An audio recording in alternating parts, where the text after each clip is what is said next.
What if I told you that the single greatest obstacle in your life is a version of yourself, a weaker self, that quietly sabotages every ounce of potential you possess? It might sound dramatic, but consider how many times you've postponed meaningful decisions, avoided necessary challenges, or let comfort lull you into inaction. Most of us walk through life carrying this hidden passenger, a voice that says later instead of now, or it's too difficult instead of let's see what we're really capable of. Yet, in the pages of ancient Stoic philosophy, particularly in the reflections of Marcus Aurelius, we find a startlingly direct approach. You can, through disciplined practice and clear-eyed courage, kill that weak version of yourself. Not in a flash of rage, but in a calm, methodical unmasking of the illusions that sustain it. Welcome to the channel. If you're new here, don't forget to smash that like button and hit subscribe. It really helps the channel grow. Did you know only 15% of you watching are subscribed? If you find these insights valuable, join our community and tap the notification bell so you never miss out on future content. We live in a restless age, with endless distractions and demands on our energy. Day by day, people chase fleeting goals or chase none at all, uncertain of their inner compass. Meanwhile, they sense a growing frustration. Why can't I just do the things I know I should? Why do I cling to routine comfort or fear or apathy when the part of me yearns for something more? That frustration matters. Left unaddressed, it fosters chronic underachievement, regret, even a quiet despair. But the good news is that there exists a blueprint, tested by centuries of thinkers who refused to settle for half measures. Stoicism, especially as embodied by Marcus Aurelius, offers an unflinching perspective. The gap between you and the life you envision lies in how you handle that weaker self. The moment you decide to confront it, and keep confronting it, something remarkable happens. Your actions start to match your ideals day by day. Today, we're going to plunge into this topic, weaving Stoic logic with other philosophical insights relevant to the modern struggles we all face. By the time we finish, you'll see how killing that weaker self isn't a matter of ruthless aggression, but of deliberate, rational alignment with your deeper values. You'll learn practical steps drawn from Aurelius's meditations, combined with wisdom from other traditions that can systematically dismantle procrastination, fear, or complacency. Why listen to me? I speak as an elder who's spent years studying these classical writings, testing their counsel in the flux of everyday life. Time after time, I've watched men transform once they stop coddling their own lesser impulses and start living by a Stoic compass. In the swirl of modern pressures, these ancient truths shine with even greater clarity. Here's our roadmap. First, we'll craft a powerful storytelling style introduction, following the classic blueprint for capturing attention. Then, across 3 expansive parts, I'll narrate from the standpoint of a seasoned Stoic guide, neither too lofty nor too impassive, laying out how you can systematically identify and destroy that weak self. I'll do it with long paragraphs, minimal bullet points, focusing on a cohesive, engaging style that fits well in a video script. Throughout, you'll sense the presence of Marcus Aurelius, of Seneca, of Epictetus, echoing in the words, reminding you that while centuries pass, human nature remains the same. Let us begin now, forging a story that carries you from the threshold of complacency to the realm of disciplined, purposeful living. Imagine, if you will, the hush of early morning in an ancient Roman city, the sky still graying into dawn, and a lone figure, Marcus Aurelius himself, seated by a small writing table. The flicker of an oil lamp casts shadows across his worn face. War, betrayal, and personal loss weigh on him. Yet here he is, quill in hand, recording quiet notes that will one day become his meditations. How does he remain unshaken when so many others crumble under lesser strain? He centers on a simple yet shattering insight. The real battle is within. Each morning, he renews his choice to live by reason, not fear, to act for virtue, not vanity. In so doing, he kills any weaker urges that might breed laziness or despair. If an emperor tested by empire-wide crises could find such clarity, might not we, in our private battles, do the same? And why should you care enough to follow? Because the weaker self is not a mere poetic idea. It's the force that blocks you from the professional leaps you dream of, the deeper relationships you crave, the sense of fulfillment that a well-lived day brings. If left alive, it clings to comfort, always rationalizing inaction. We'll start tomorrow. Let's wait for the right mood. Who am I to try? Over months and years, those excuses accumulate, leaving an empty garden where you hoped for a bountiful orchard. Yet Stoicism has the blueprint to break this cycle. By the end of this script, you won't just understand how that weaker self thrives. You'll hold the key to dismantling it daily, so your orchard can flourish in all dimensions of life.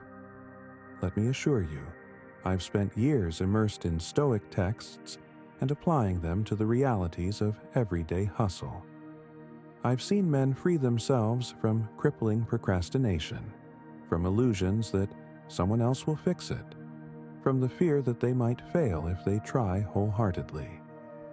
And I've also seen how ignoring these Stoic principles leads to constant frustration and regret. My aim is to present a message that is not theoretical but actionable, something you can start practicing by the time you leave this conversation. Because the wisdom of Marcus Aurelius, Seneca, and Epictetus isn't locked away in dusty scrolls. It's a living, breathing guide to forging a stronger self in the midst of modern chaos. Here's what I'll do.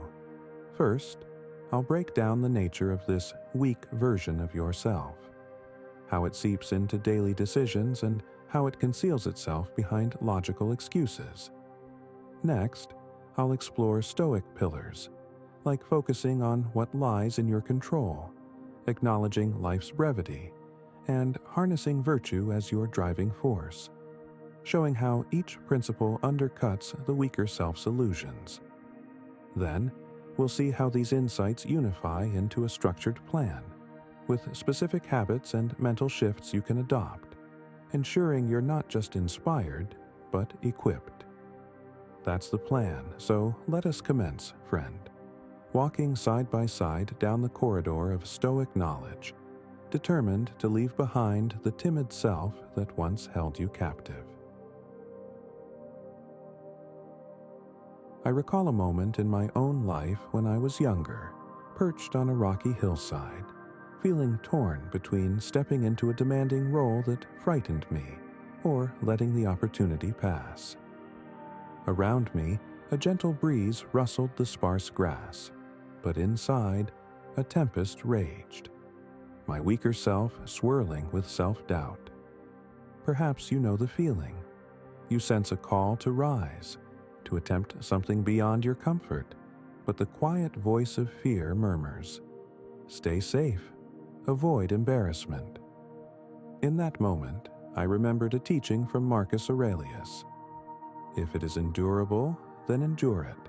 Stop complaining. And it hit me. Complaining includes the silent whimpering of inaction. So I chose to push forward. The result wasn't a fairy tale success, but it was a defining pivot. I recognized that my weaker self was an artifact of illusions, of hoping for perfect readiness, perfect conditions, or a zero-risk scenario. Once I saw those illusions for what they were, they lost their hypnotic grip. Let me paint the nature of this weaker self more vividly. It isn't just laziness. It's a composite of excuses, a preference for short-term ease over long-term integrity. It might show up when you plan to exercise in the morning, and that weaker self says, "You're tired, sleep in." Or when an idea for a creative project stirs your mind, but the weaker self insists you are unqualified. Or perhaps you want to approach someone special, or have a vulnerable conversation with your partner, yet you hold back, letting the moment slip away for fear of rejection. Each instance is a microcosm of the same phenomenon. Your rational mind knows the action is beneficial, but a feeble voice dresses up illusions. It might go wrong. I can't handle this. Maybe tomorrow. And you yield. Stoicism calls you to see that illusions are not real obstacles. They're mental projections. The key is building an unwavering stance that, whenever illusions appear, you calmly press forward, letting reason and virtue steer you. Marcus Aurelius, leading armies on the frontier, surrounded by uncertainties and betrayals, wrote repeatedly of the importance of aligning each day's actions with a purposeful stance. He recognized that the weaker self tries to sabotage progress by fixating on the what-ifs, the potential pains or disapproval. But Aurelius reframed everything in terms of what he could control, making rational decisions, fulfilling moral duty, ignoring the noise of external unpredictability. In your own context, this translates to ignoring the weaker self's preoccupation with worst-case scenarios or comfort cravings. Instead, you commit to consistent steps that reflect your core principles. That might be as small as finishing the tasks you schedule each day, or as bold as tackling a fear-laden project. Over time, these daily victories weaken the hold of that timid inner voice. One might ask, but how do I find the resolve to keep pressing on when comfort or fear feels so compelling? The Stoic answer is twofold. First, remind yourself that time is finite. Memento mori. None of us knows how many more mornings we'll see. The illusions that someday I'll be ready become absurd when you accept the fragility of life. This spurs you to act, to seize the present day's tasks, be they personal growth or larger ambitions.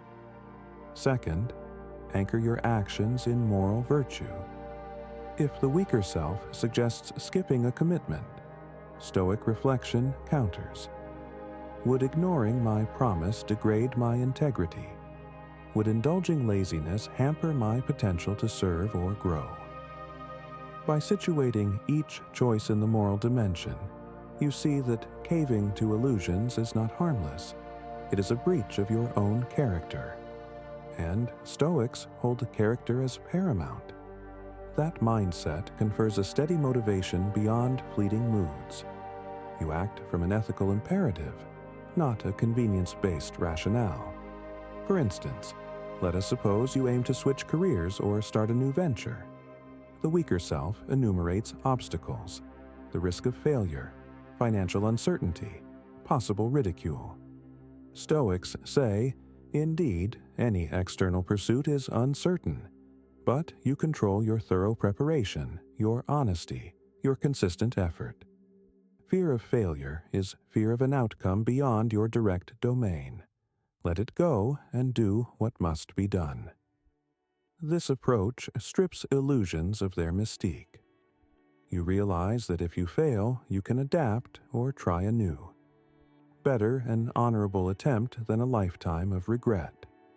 Over months, living by that principle dissolves the weaker self's illusions, strengthening your sense of agency. And, ironically, you often find that actual failure occurs less frequently than you dreaded, because your disciplined approach yields real competence. Another angle. the role of daily reflection. Stoics, like Aurelius, would each evening or morning examine their deeds, noticing where illusions took hold. Did I hide from a challenge, indulging comfort or fear? The aim wasn't self-flagellation, but clear-eyed improvement. If you catch yourself deferring a crucial phone call or skipping your creative practice, note it calmly. Why did I yield to the weaker self? What illusions did I believe? Then vow to correct it tomorrow. This cyclical correction, day after day, systematically prunes away the illusions that hamper you. It's like tending a garden each morning, removing weeds before they spread. Over time, the orchard of your potential stands free and flourishing, overshadowing the meager influence of that weaker voice. You might worry, won't I become cold, stoic in the pop culture sense, losing spontaneity? The genuine stoic stance is not about emotionless existence. It's about reason guiding which emotions you feed and how you channel them. If joy or empathy arises naturally, you let it bloom. If fear or sloth emerges, you question whether it serves you. The orchard thrives on beneficial rainfall, constructive emotions, but discards harmful floods. By practicing stoic composure, you become more open to real joys and connections, because you're no longer paralyzed by illusions. You can approach friendships, romances, or new experiences with sincerity, unburdened by the anxiety or laziness that once kept you in place. Perhaps you remain skeptical, thinking, I've tried discipline before and always fallen off the wagon. Why would Stoicism help now? Because Stoicism is not just discipline, it's a philosophical clarity. Discipline attempts might fail if they rely solely on forced willpower. But Stoicism changes how you interpret each moment's demands. Instead of treating tasks as chores, you see them as arenas to practice virtue.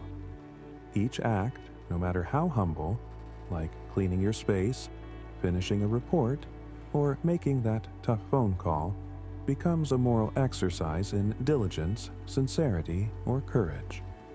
This shift in perspective is profound. No longer are you grudgingly forcing yourself. You're upholding a personal vow to live by rational and ethical standards. That vow, repeated daily, cements a deeper drive that surpasses whim-based motivation. Over time, the orchard you cultivate is not just about external success, but about integrity and alignment with your highest self. That unwavering impetus is precisely what kills the weaker version within. Let's delve deeper into how illusions about perfection hamper you. Many men cling to the idea, I must be fully prepared before I attempt anything grand. They wait for elusive mastery, ignoring that mastery often arises from iterative attempts. The weaker self cunningly says, you're not quite there, letting you push your big leap into an indefinite future. Stoics see that as delusion. You never truly feel there until you start. By acting in partial readiness, you gather real feedback, refine, and grow in actual competence. Each stride you take in partial imperfection is a blow against the weaker self, which depends on illusions of needing more time or conditions. Marcus Aurelius himself governed in times of war and plague, never waiting for ideal calm. He managed each crisis as it came, forging progress from chaos. Let that example remind you, the orchard can be nurtured even in storms, if only you don't wait for them to subside. Let me share a short, personal anecdote from my later years. I once had an opportunity to speak publicly on Stoic ethics to a group I respected. My initial, weaker inclination was, am I truly ready to present? Might I stumble? That hesitation was the weaker self whispering illusions about perfect readiness. Then I recalled the Stoic principle. Do not fear uncertain outcomes, but focus on the honesty and earnestness of your preparation. I accepted, studied thoroughly, and delivered the talk. Was it perfect? Hardly. Yet the conversation sparked new connections, new insights, none of which would have emerged had I coddled that self-doubt. Even in older age, the orchard grows from repeated acts of stepping forward. I left that experience reaffirmed in the Stoic truth. Illusions only hold power if we treat them as reality. Once we question them, they crumble. At this point, you might sense the weight of these illusions in your own life.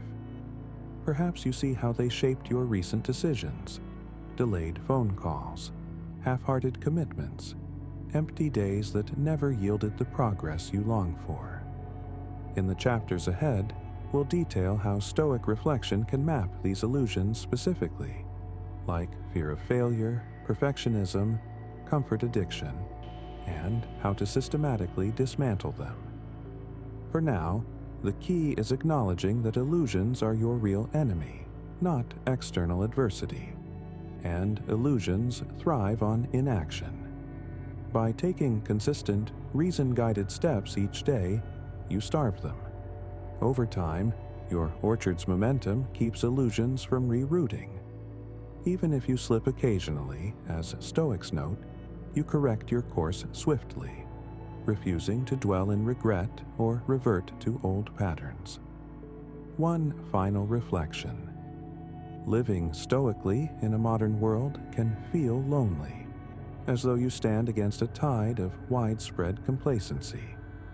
Yet your quiet discipline can become an example that inspires others, friends, colleagues, even family, widening the orchard's influence. People notice a certain calm determination in you, an absence of petty excuses. They wonder, how does he maintain such unwavering clarity? That curiosity might lead them to Stoic teachings themselves, or at least to appreciate your steadiness. Meanwhile, your orchard reaps the synergy of building alliances with those who share or respect your approach. Alone or not, you continue, unperturbed by the illusions that hamper so many. Thus ends the first section of our narrative. We've established the nature of your weaker self, how illusions feed it, and how Marcus Aurelius's brand of Stoicism frees you from it. The orchard metaphor stands. Each day, you either let illusions choke your growth or actively tend your potential. Next, we'll delve deeper, examining how daily Stoic practice, reflection, moral framing, acceptance of mortality, and a focus on controllable effort weave together to methodically kill that weaker self. Think of it as learning to handle each tool in a gardener's repertoire, ensuring no weed or pest can gain a lasting hold. By the final pages, you'll hold not just an understanding, but a living method for living free of that timid, comfort-bound voice. For now, let these ideas simmer in your mind. Observe how illusions show up in small moments today. Then be ready, in Part 2, to refine your Stoic weapons and sharpen them for daily combat. The orchard awaits your care. The illusions tremble at the clarity to come. I remember well the day I first tasted what you might call the power of decision. The raw realization that my life could pivot not on grand events, but on the smallest acts of will. Before that, I'd spent years dabbling in different pursuits, half committed to learning a craft, half-hearted in my attempts to mend relationships. At the time, I never would have admitted it, but looking back, I see a thread running through it all. I was letting the weaker part of me guide the show. We all do this more than we'd care to admit. We skimp on practice, skip that crucial phone call, or avoid the tough conversation. We treat tomorrow as a safe harbor where we can deposit all the tasks we'd rather not face today. But tomorrow never truly arrives as we imagine it. It morphs into regrets or unfulfilled plans. It's only when we face that pattern head-on, refusing to yield to illusions of ease or infinite time, that something shifts. That shift, so crucial to forging a purposeful life, is exactly what I want to illuminate now as we delve deeper into killing that weak version of yourself. Let's retrace a few steps for context. In the previous conversation, we explored how illusions like perfect readiness or fear of failure form the lifeblood of your weaker self. That weaker self thrives on your acceptance of these illusions, convincing you it's safer to delay or avoid. We used Marcus Aurelius as a guiding example, a man tested by empire-wide crises, yet unwavering in his daily discipline and moral alignment. If he found a path to suppress such illusions in the midst of wars and betrayals, we can certainly apply those principles in our modern swirl of distractions and anxieties. But now we must go deeper, turning the lens on everyday scenarios, showing exactly how illusions creep in and how to neutralize them with Stoic fortitude. The orchard metaphor still applies. Illusions are the creeping weeds that left unchecked strangle your growth, but with vigilant care, you prevent them from ever taking hold. Perhaps you're thinking, I've read the Stoics, or at least tried some disciplined routines, but I keep sliding back. That's natural. The illusions are persistent. The weaker self doesn't vanish after a single confrontation. It lurks, waiting for moments of fatigue or emotional upheaval to reassert its hold. So, the essence of Stoic practice is consistent watchfulness. This is not a one-time epiphany. It's a living method repeated daily. The good news is that each day's small effort accumulates. You become, over time, the kind of person who no longer entertains illusions for more than a moment before calling them out. You steadily starve that weak self of nourishment. In the paragraphs that follow, we'll scrutinize some of the illusion's prime tactics, like comfort, fear, external validation, or false humility, and see how Stoic thought cuts through them with reason and moral perspective. Let me start with comfort. Comfort is insidious, for it masquerades as a harmless preference, yet can slowly dominate your life. You might say, what's wrong with being comfortable? Shouldn't I enjoy rest or leisure? Indeed, Stoics don't forbid moments of rest. But the weaker self exploits comfort as an excuse to sidestep essential growth. You forego the morning run because your bed is warm. You skip a crucial skill-building session because a show is more soothing. Over days, these small surrenders accumulate until you realize you haven't moved forward. Marcus Aurelius hammered this point in his personal notes. He'd awaken to the temptation of a few more minutes under the blankets in the cold dawn. But he'd scold himself gently. You were made to do your work, man. Are you going to hide under the covers like a sluggard? The orchard needs watering daily. If you keep telling yourself you'll water it after your comfort break, the orchard withers. That is the core realization. The Stoic response, therefore, is neither to demonize all comfort nor to indulge it blindly, but to hold comfort in its rightful place.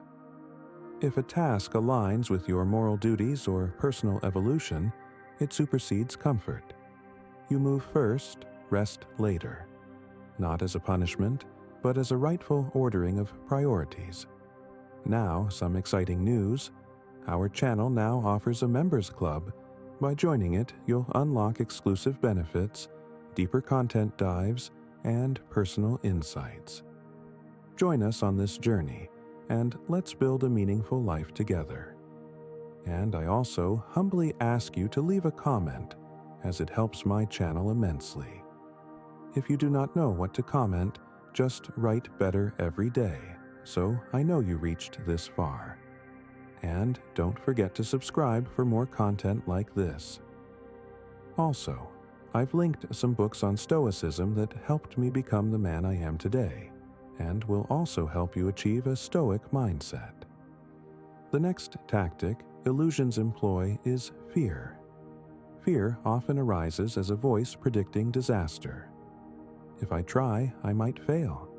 If I speak out, I might embarrass myself. If I challenge the status quo, I might lose stability.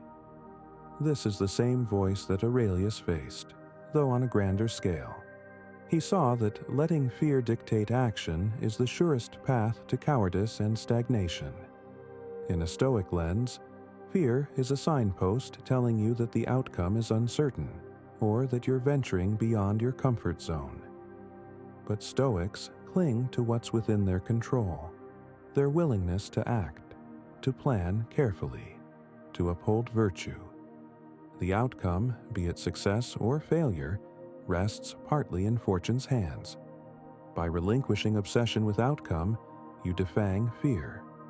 You accept there's no guarantee, but you choose to step forward anyway, because stepping forward is the only route to growth.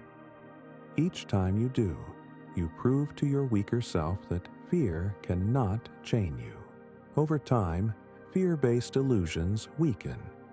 You see that half of the disasters you imagined never materialize, and even those that do are often manageable. Courage blossoms, not as a lack of fear, but as a reasoned stance that acknowledges fear without bowing to it. Another cunning aspect is the quest for external validation. Many men drift in life, half living, waiting for someone else, parents, peers, society, to affirm their readiness or brilliance. The weaker self uses that craving as a shield against personal accountability. I'll wait until an expert says I'm good enough, or let me gather more praise before I fully commit. Stoics view external praise as ephemeral. You might receive applause for mediocre effort, or be mocked for genuine excellence, depending on the crowd. Tying your actions to others' approval enslaves you to their whims. Aurelius wrote that we should never let the noise of the crowd overshadow our inner moral compass.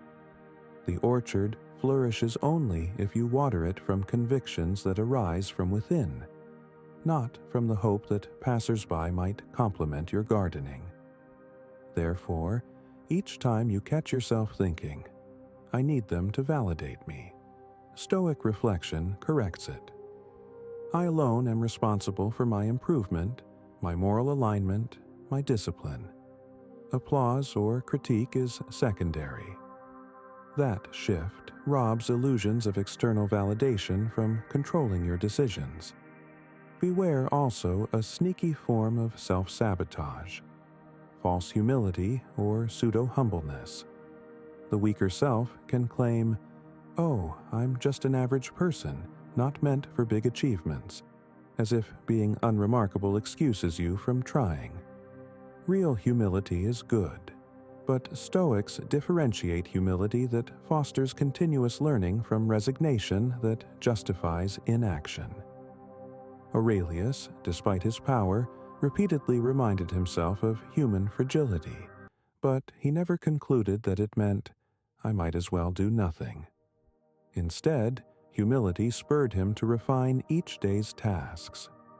So, if you find yourself belittling your capability in order to avoid stepping up, you're letting illusions of "I'm nobody special" hamper your orchard. A Stoic posture recognizes that while we are mere mortals, we also have reason and virtue to shape the world around us. Dismissing your potential is just as arrogant as overestimating it, because it claims you uniquely can't accomplish what many do with diligence. The Stoic cures that by saying, "I do not claim grandeur, but I do claim the right to improve daily, no matter how small or large the sphere of my life may be." This self-respect kills illusions that hide behind false humility. Let me pivot toward a deeper intangible, the storyline we adopt about our past failures or weaknesses. Some claim they've always been timid or lazy, thus fated to remain so. Stoicism rejects deterministic thinking. If illusions arise from your past experiences, reminding you tried once and failed, Stoic reflection answers, that was then, under different conditions. Now I choose again, armed with new knowledge.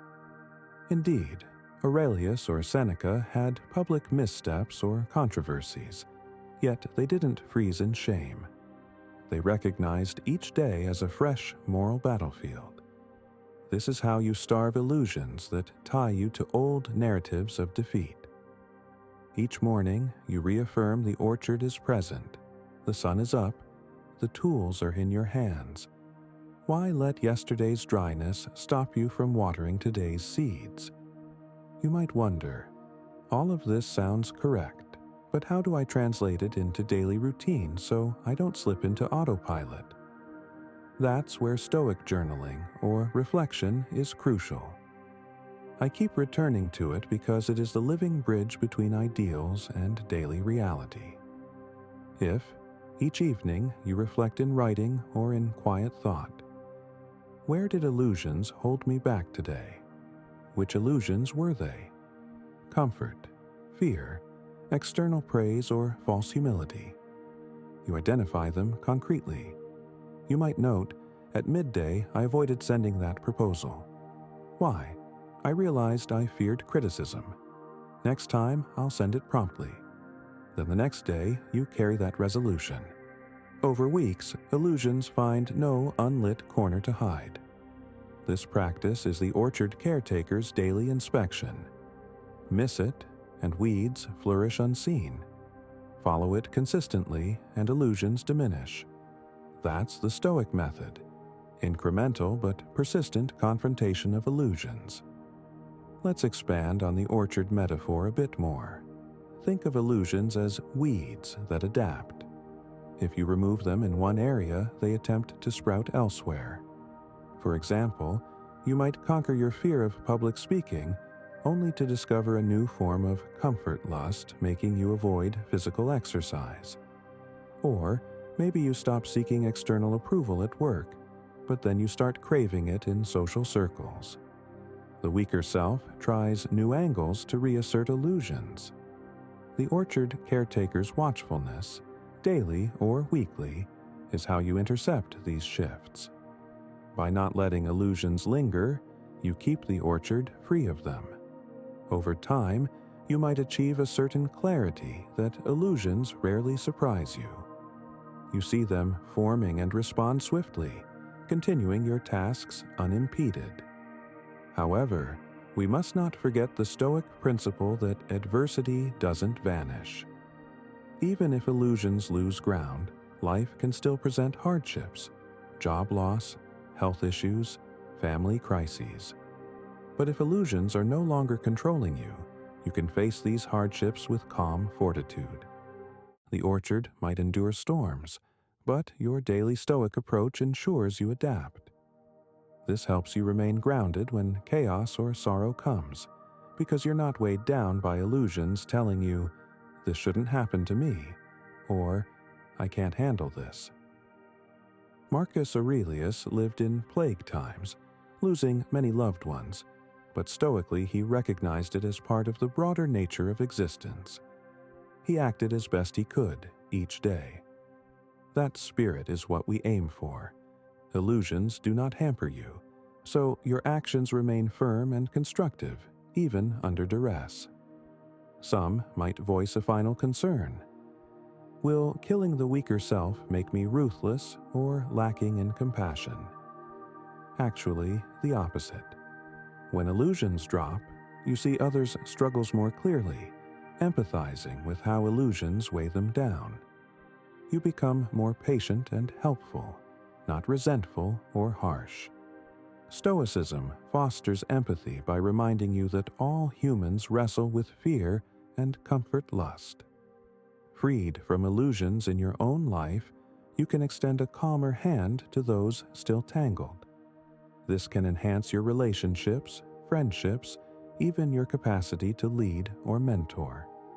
The orchard you cultivate might, in time, give shade or fruit to others seeking refuge from their illusions. That synergy forms the deeper reward of Stoic practice, an internal transformation that resonates outward. Returning now to the elder Stoic's voice. You see, my friend, illusions are not monstrous beings lurking in the shadows. They are subtle shapes cast by your own mind, shaped by comfort, fear, vanity, or false beliefs about who you are or must remain. The moment you shine the lamp of Stoic logic, the illusions lose their shape. The orchard stands ready for your care. Each morning you pick up the tools, acknowledging life's brevity, focusing on controllable effort, framing your tasks in moral purpose, and reflecting on your progress. Each day, illusions might attempt to creep in, but you see them as illusions. You do not wage war with emotional rage. You merely name them, deny their premise, and act from reason. In so doing, you kill that weaker self. Or, more gently put, you starve it until it fades, replaced by a self that matches your noblest aspirations. Perhaps you see now the path forward. But stay with me. In the next segment, our final one, we'll integrate these Stoic concepts into a clear, step-by-step regimen, ensuring you don't just admire Stoic truths, but live them daily.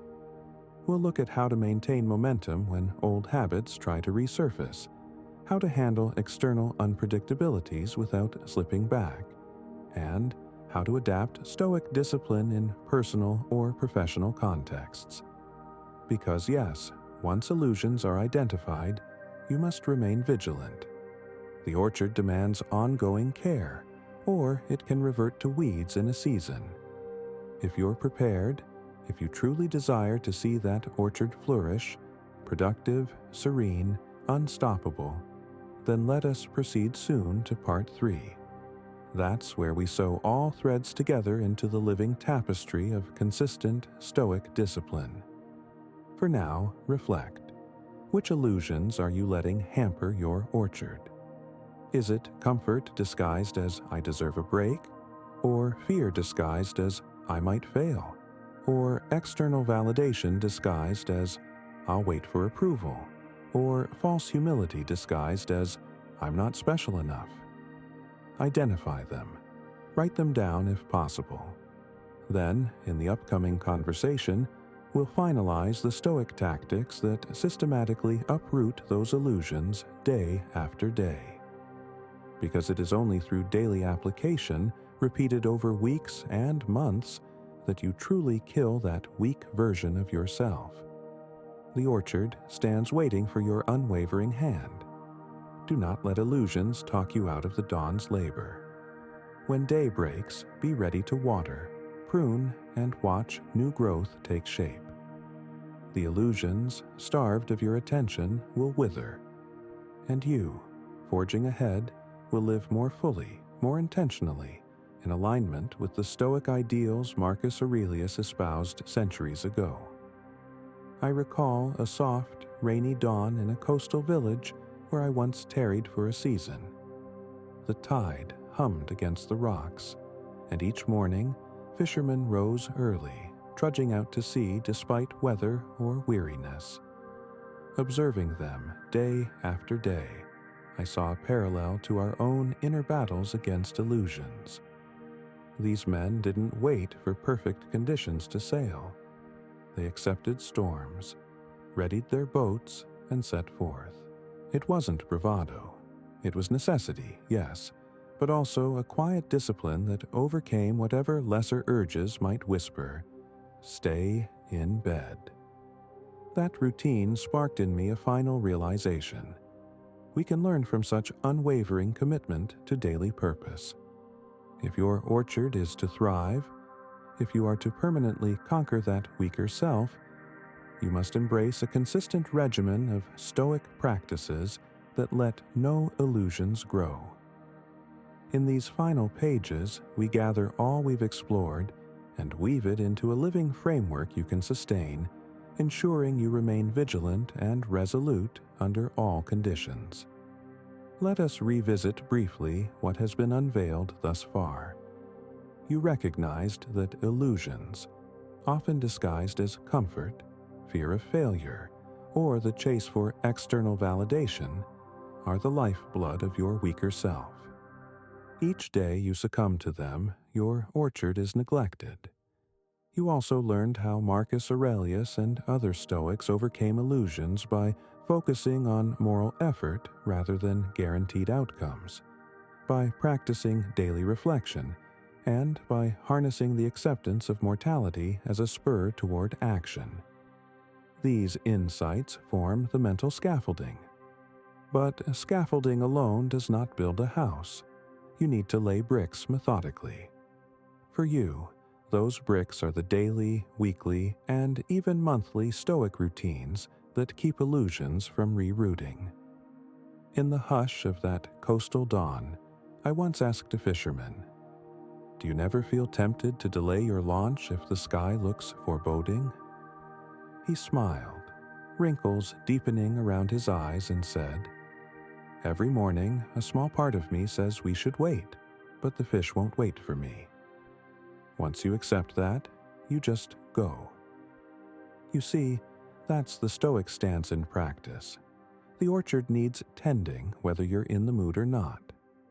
By making your tasks non-negotiable, by affirming their necessity rather than indulging illusions, you train your mind to side with reason.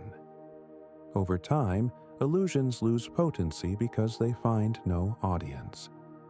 If your orchard includes learning a new skill, building a business, or strengthening personal virtues, each day's refusal to yield to illusions cements your progress.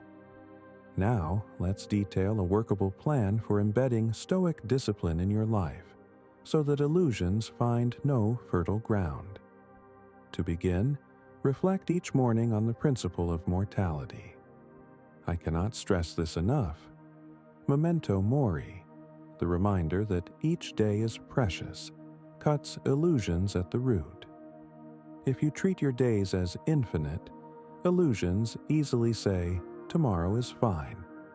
But if you greet the morning with a short reflection, "I might not see tomorrow, so how shall I use this day?" illusions falter.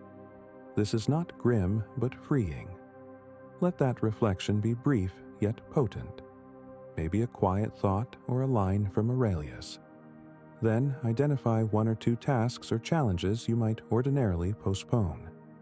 Declare to yourself calmly, "These I shall face." Conditions need not be perfect. Start small if need be, but start. That morning vow sets the orchard's tone. Next, commit to an afternoon or midday check-in. Why midday? Because illusions often creep in once the initial surge of resolve fades. Perhaps you accomplished a bit in the morning, but then mid-afternoon lull or a minor setback invites the weaker self to say, "That's enough for today." By scheduling a quick reflection, just a couple of minutes, you realign. Ask, am I letting illusions talk me out of completing what I intended? Did new fears or comforts arise? Confront them with Stoic logic.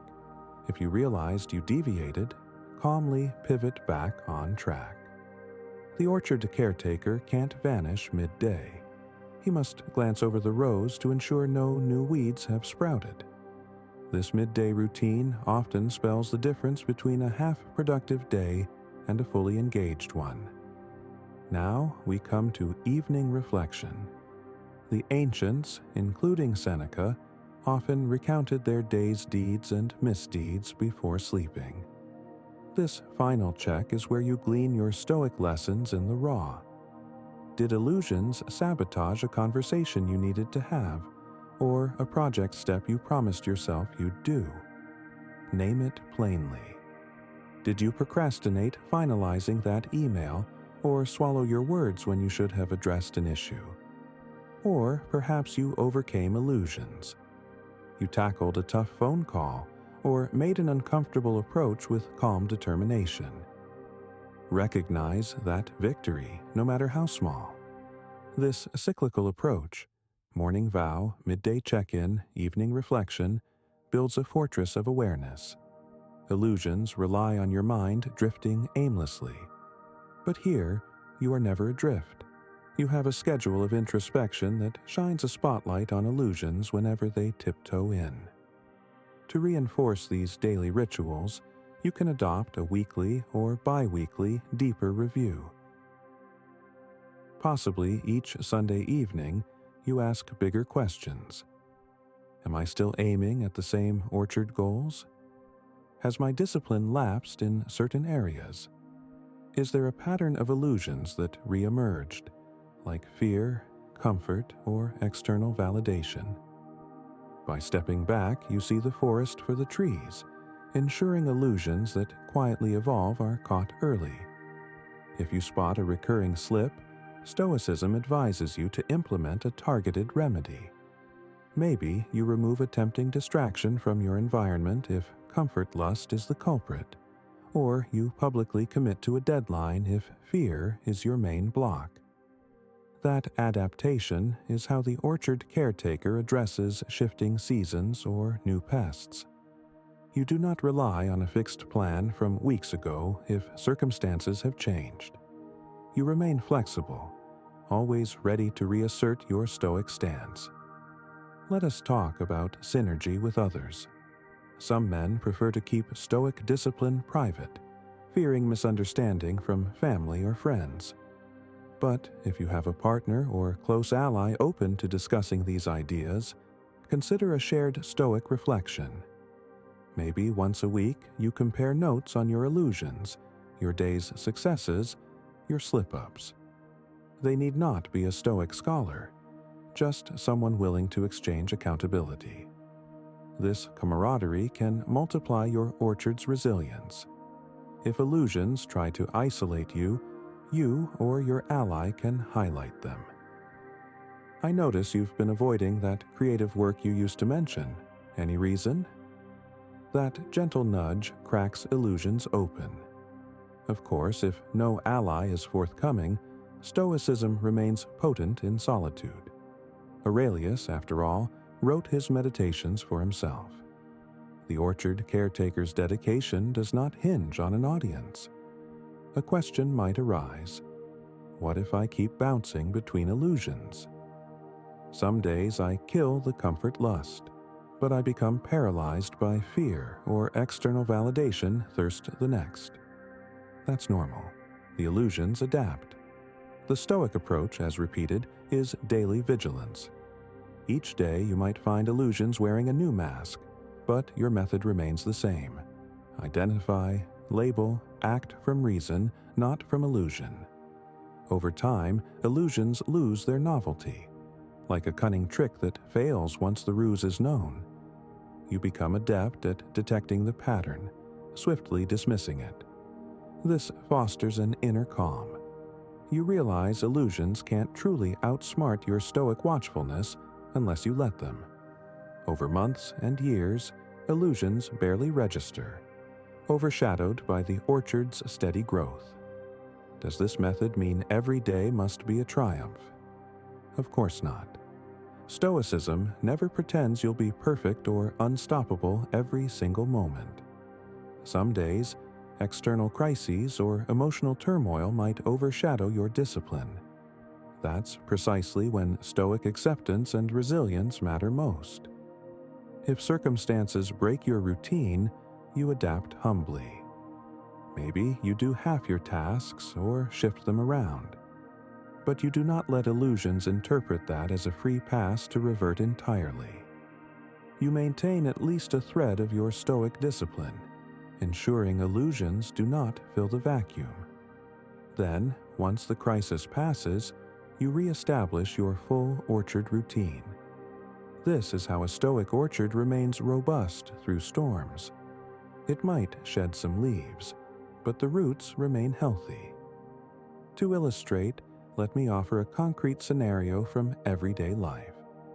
Suppose you're building a side business while juggling a day job. You aim to devote 2 hours each evening to this new venture. The weaker self constantly tries to deter you. You're tired, do it tomorrow, or wait until you master a new skill, or no one might buy your product anyway. The Stoic plan says, each morning recall your mortality. Time is finite, so push forward today. At midday, if you notice your energy dipping, you reaffirm your vow for the evening. By the evening reflection, you gauge whether illusions stole your 2 hours. If yes, you vow specific adjustments for tomorrow, like tackling the toughest piece first, or uninstalling a distractive app. If illusions keep returning in new guises, each day you refine your approach, never letting them linger unchallenged. Over weeks, you discover you've consistently put in the hours, advanced your skills, perhaps launched a prototype. Meanwhile, illusions starve from your unwavering daily confrontation. Another dimension is how you handle success or partial achievement. Sometimes illusions reappear as complacency once you taste a small victory. I've done enough. Time to rest. The orchard caretaker doesn't abandon the orchard because a few rows look promising. He continues the routine that fosters ongoing yield. Stoicism says you remain grounded. If you reach a milestone, celebrate briefly, then reaffirm your broader mission. Illusions may whisper, now you can slack off, but Stoic reflection counters, one success does not fulfill my entire potential. The orchard always can flourish more if I keep tending it. This ensures you avoid plateauing or letting your discipline fade once a short-term goal is met. Let's also consider emotional nuance. Some worry Stoicism means ignoring joy or ignoring sadness. Not so. Stoicism means you choose which emotions to entertain, guided by reason. If joy or sadness arises organically, you accept them as part of life's tapestry. But you do not let illusions manipulate these emotions into paralyzing or self-indulgent states. For instance, if grief visits you from a personal loss, you experience it fully, but do not let it evolve into illusions of, life is pointless, so I'll do nothing. Instead, you remain active, even in sorrow, because your orchard must still be watered. Conversely, if excitement about a new possibility floods you, you ride that positivity but remain measured. Knowing illusions might twist excitement into unrealistic daydreaming. So you harness your excitement to fuel disciplined steps, refusing to let illusions push you into rash or unfocused pursuits. Now, let me circle back to moral virtue, which many men overlook in their quest to kill the weaker self. True Stoic transformation is not just a matter of getting things done, it's about living in alignment with higher principles, such as honesty, courage, justice, and self-control. That means each day, as you push past illusions to complete tasks or grow in skill, you also check whether your actions uphold these virtues. Are you being honest in your dealings, courageous in facing conflict, fair to those around you, temperate in your habits? If you excel at discipline but betray moral standards, illusions simply find a new angle. For example, you might become controlling or arrogant about your discipline, trampling on others. That would be illusions of pride overshadowing empathy. So, real Stoic mastery ensures your orchard grows ethically. This moral dimension ironically strengthens your discipline, because your motivation is no longer selfish or shallow. It stems from a genuine vow to be a virtuous force in the world, a caretaker not only of your orchard, but of how it impacts others. As we near the close of this extended conversation, let me paint a final picture of what life can look like when illusions no longer hold sway. Each morning, you rise with a quiet sense of purpose. You know your day's main tasks and moral aims.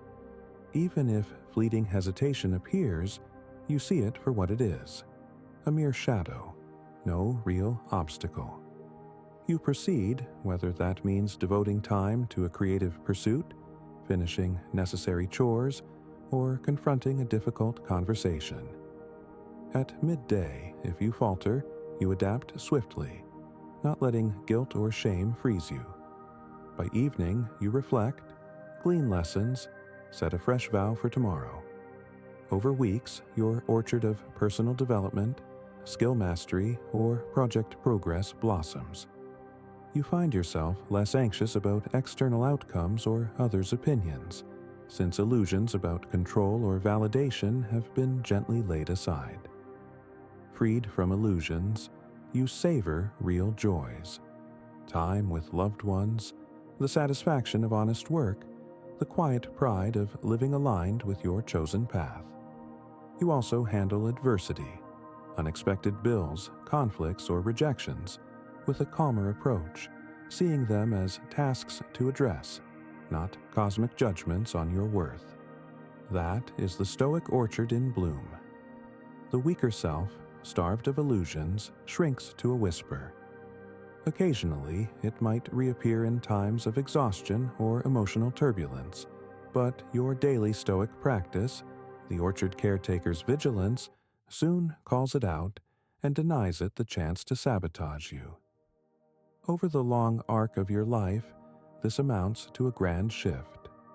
No major regrets about, "I wish I had tried." No haunting sense that you let comfort or fear define your possibilities. Instead, you live with a sense of bold serenity, knowing you consistently rose to the tasks that beckoned. That is the real fruit of Stoicism. An unshakable confidence grounded not in ego, but in daily proof that illusions cannot deter you from acting with reason and virtue. Finally, let me remind you not to fear the challenge. Killing the weaker self is not violent, but a peaceful act of removing illusions. Indeed, illusions might cling, protesting their necessity to keep you safe or comfortable. You respond, "I appreciate the caution, but I choose clarity." The orchard beckons every day, and the caretaker who answers that call does so with love, not cruelty. Love for what the orchard can become, and respect for the Stoic path that yields real growth. As you proceed from here, I encourage you to take these Stoic frameworks and implement them in literal daily steps. Write them down if helpful. Start tomorrow morning with a vow that acknowledges mortality, identifies key tasks, and frames them in virtue. Do a midday check, correct your course, and at night, reflect. If illusions ambush you, label them, question them, and proceed anyway. Over and over, illusions lose ground.